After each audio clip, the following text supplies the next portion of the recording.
서울 이태원에서 주한미군의 아들이 시위 끝에 한 시민을 흉기로 찔러 살해한 사건이 있었습니다. 그런데 미군 범죄수사대가 지금까지의 관례와는 달리 곧바로 신병 포기각서를 쓰고 검거한 피의자를 우리 경찰에 즉시 인계해서 주목되고 있습니다. 미군 측의 의미 있는 자세 변화로 보여집니다. 김주영 기자입니다.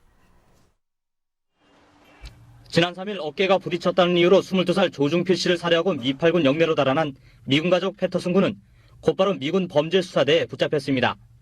피의자를 검거한 미군 측은 오늘 새벽 신병 포기각서를 쓰고 패터슨 군을 우리 경찰에 신속히 인계했습니다. 미군의 협조로 관할 용산경찰서는 패터슨 군을 살인 혐의로 긴급 구속했습니다.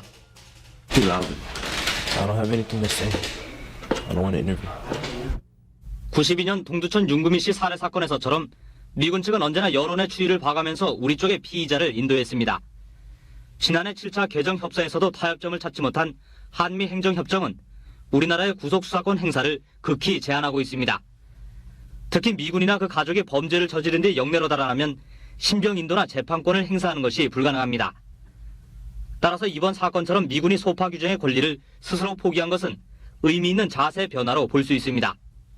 신병을 포기하면 저희가 구속을 해서 국내법에 의해서 재판을 받도록 진행될 것입니다. 강력 사건만큼은 우리 쪽에서 신병을 확보하고 수사한다는 입장이 반영된 것입니다. 진범을 가리지 못하고 미제로 남은 서울 이태원 햄버거 가게 살인 사건에 대해 검찰이 12년 만에 다시 수사에 나섰습니다. 법무부는 서울중앙지검 외사부의 요청에 따라 유력 용의자로 의심됐던 미국인 아더 패터슨 씨에 대해 범죄인 인도를 청구할 예정이라고 밝혔습니다. 이태원 살인 사건은 1997년 4월 이태원 햄버거 가게 화장실에서 대학생 조모 씨가 흉기에 찔려 숨진 채 발견된 사건입니다. 당시 현장에 있었던 에드워드 리 씨와 패터슨 씨가 용의선상에 올라 각각 살인 혐의와 흉기 소지 혐의로 기소됐지만 리 씨는 무죄가 확정됐고 패터슨 씨는 사면을 받은 틈을 타 미국으로 출국해 그동안 수사가 진행되지 못했습니다. 서울 시내 한 햄버거 가게 화장실에서 20대 청년이 흉기에 찔려 숨진 채 발견된 이른바 이태원 살인 사건. 이 사건의 주범으로 의심되는 아더 패터슨 씨가 미국 LA에서 현지 사법당국에 붙잡혔습니다. 미국으로 출국한 패터슨 씨에 대해 우리 정부가 지난 2009년 말 범죄인 인도 요청을 한 지 2년 만입니다. 법무부는 이와 관련해 캘리포니아 주 법원에서 패터슨 씨의 국내 송환 여부를 놓고 재판이 진행될 것이라고 밝혔습니다. 또 패터슨 씨를 우리나라로 이송하기 위해 미국 측과 국제적 사법 공조가 이루어지고 있다고 덧붙였습니다. 패터슨 씨의 한국 이송 여부는 다음 달까지는 결정될 것으로 보입니다. 아더 패터슨 씨와 에드워드 리 씨는 지난 1997년 이태원 살인 사건의 용의자로 체포됐습니다. 검찰은 리 씨를 살인 혐의로, 패터슨 씨에 대해서는 증거인멸 등의 혐의로 각각 기소했고 리 씨는 대법원에서 증거 부족으로 무죄가 선고됐습니다. 실형을 선고받은 뒤 특별 사면으로 출소한 패터슨 씨는 곧바로 미국으로 출국했으며 이후 검찰의 재조사에서 해당 사건의 주범이라는 의심을 받아왔습니다. 패터슨 씨는 출국 이후 기소가 중지된 상태여서 살인 사건의 공소시효에는 문제가 없는 상태입니다.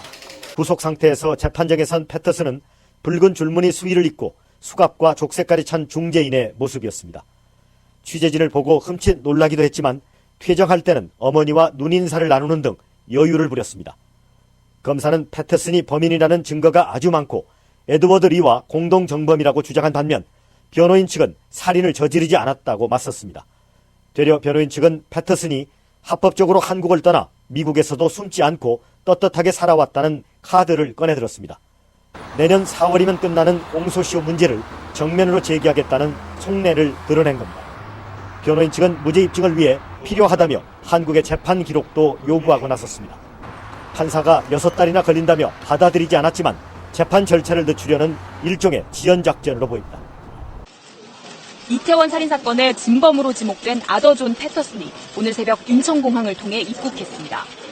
패터슨은 1997년 4월 서울 이태원의 햄버거 가게 화장실에서 대학생 조모 씨를 흉기로 찔러 숨지게 한 혐의를 받고 있습니다. I'm still shocked that I'm even here. So I'm just overwhelmed right now.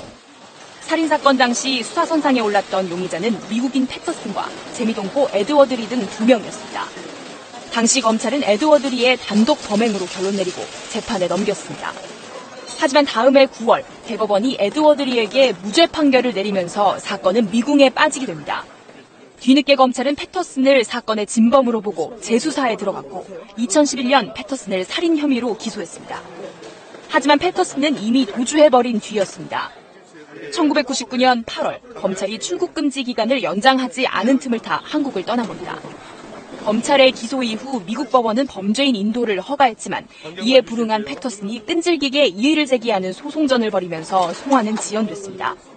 하지만 한미 사법당국은 패터슨이 이의 제기 소송을 하던 중 범죄인 인도 집행을 정지하는 신청을 하지 않았다는 점을 노렸고 결국 패터슨이 도주한 지 16년 만에 국내 송환이 이뤄졌습니다. 오늘 서울구치소에 수감된 패터슨은 늦어도 다음 달 중에 첫 재판을 받을 것으로 보입니다. 그 패터슨이 다시 기소가 된 송환된 이후에 첫 공판이 다시 열렸습니다. 검찰이 많은 공소를 제기했는데 결론대로 얘기하면 그 지금 피고인인 패터슨이나 증인으로 출석한 에드워드리나 엇갈린 주장을 하면서 한 가지 사실만 남았습니다. 인정하는 것은 함께 햄버거를 먹었다. 그 외에는 모두 부인되는 상황인데 당시에 이제 그 화장실에 있는 이 화면을 보시면 패터슨과 에드워드를 제외하고도 같은 친구들이 총 6명이 있었거든요. 그 6명이 있는 공간을 지나서 화장실에서 범행이 있었는데 어떻게 상황이 달라졌는지 한번 보겠습니다. 이른바 진범 공방인데 에드워드리의 주장을 보면요. 패터슨이 이제 저 화장실 안을 보면 이제 소변기가 있고요. 배변기가 있는 저쪽에 있는데 저 공간에 사람이 없는 것을 확인하고 흉기로 찔렀다. 그리고 들어왔는데 여기 거울이 여기 이렇게 있으면 세면대. 거울을 통해서 보고 알았다. 이런 얘기가 있고요. 그 피해자 조 씨가 쓰러지는 것을 보고 화장실에서 나왔다. 이 에드워드리의 어제 진술이 나왔습니다. 근데 여기에 대해서 패터슨은 에드워드가 뭔가를 보여주겠다고 해서 따라 들어갔다. 그리고 역시 에드워드가 저 배변기에 사람이 없음을 확인하고 나서 소변기 쪽에 있는 피해자를 갑자기 공격했다. 전혀 다른 상황이 다른 거죠. 완전히 누가 먼저 들어갔냐 이 부분부터 완전히 달라집니다. 그런데 중요한 것은 검찰이 이제 이 검사가 구체적인 상황을 상세한 상황을 또 물었습니다. 피해자를 어떻게 잡고 있었냐, 피해자가 어떻게 움직였냐, 거울을 통해서 과연 볼 수 있었냐, 또 이런 부분에 대해서는 에드워드리도 기억이 안 난다고 얘기한 부분도 있고요. 또 패터슨은 에드워드에게 거울을 통해서 내가 저기 피해자를 봤는지 안 봤는지 너는 볼 수 있었냐. 계속 진술이 엇갈리는 것이죠. 이런 공판이 8시간 동안 진행되고 끝났습니다. 자, 지금까지 그 피해자 조 씨 어머니. 그 자리에 유족들도 같이 있었죠. 거죠? 아들을 보낸 뒤에 하루도 편할 날이 없었다. 이제 이렇게 얘기하고 있는데 뭐 인간이 아니다 이렇게 얘기하고 있습니다. 앞으로 그러면 이 사건이 어떻게 될지 궁금증이 해결되지 않은 것이 한두 가지가 아닌데요. 칼은 누구의 것이고 화장실 갈 때는 누가 가지고 있었고 누가 먼저 들어갔는지 누가 나왔는지 증거인멸을 왜 했는지 이런 부분에 대해서 사실은 또 반격의 카드가 있습니다. 18년 전의 상황이지만 31명의 증인이 있고요. 범행 장소는 없어졌지만 세트를 만들어서 또 현장 검증을 할 계획입니다. 그리고 당시에는 시도되지 않았던 당시에는 사실 피해자 가해자의 덩치만 봤는데 과학수사기법 이른바 혈흔의 방향 이런 것들이 앞으로 수사에서 또 해결될 실마리가 될 수도 있을 것 같습니다. 현장 검증이 오늘 오후 2시 반부터 서울중앙지검에 마련된 화장실 세트장에서 사건 발생 18년 만에 진행되고 있습니다. 재판부는 비공개로 진행되고 있는 오늘 현장 검증에서 무죄로 풀려난 에드워드 리와 진범으로 기소된 아서 존 패터슨에게 당시 범행 상황을 재현시켜 혈흔 등 당시 증거들과 비교할 예정입니다. 패터슨은 피해자 조중필 씨를 따라 화장실에 들어간 리가 조 씨를 찔렀다고 주장하고 있지만 리는 화장실에서 손을 씻다가 세면대 위 거울로 패터슨이 조 씨를 찌르는 장면을 목격했다고 주장하고 있습니다. 중앙지방법원 형사합의 27부는 살인 혐의로 기소된 패터슨에게 징역 20년을 선고했습니다.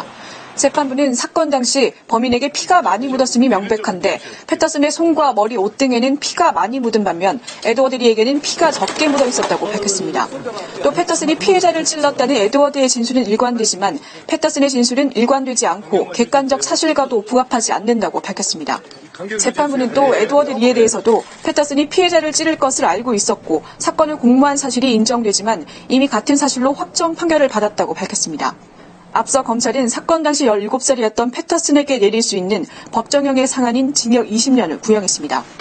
패터슨은 지난 1997년 4월 서울 이태원의 한 햄버거 가게 화장실에서 당시 22살이던 대학생 조중필 씨를 흉기로 찔러 살해한 혐의로 기소됐으며 미국에 머물다가 지난해 9월 국내로 송환됐습니다. 사건 당시 검찰은 패터슨과 함께했던 에드워드 리를 살인 혐의로 기소했지만 지난 1998년 4월 대법원에서 증거가 불충분하다며 파기환송돼 에드워드는 같은 해 9월 무죄가 확정됐습니다.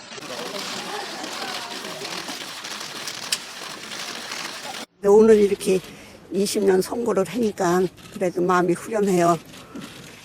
그렇잖은 그냥 내만 같으면 사형을 시켰으면 속이 시원한데 뭐 청소년 때 일을 벌린 거라서 그게 최고 형벌이라고 그러니까 뭐 법이 그러니까 우리 뭐 따를 수밖에요.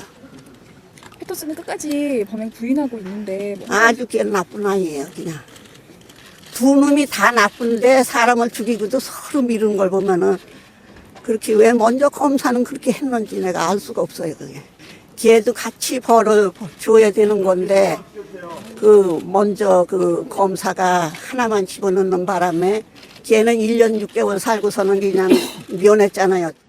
그거는 좀 바꿀 수 없나요?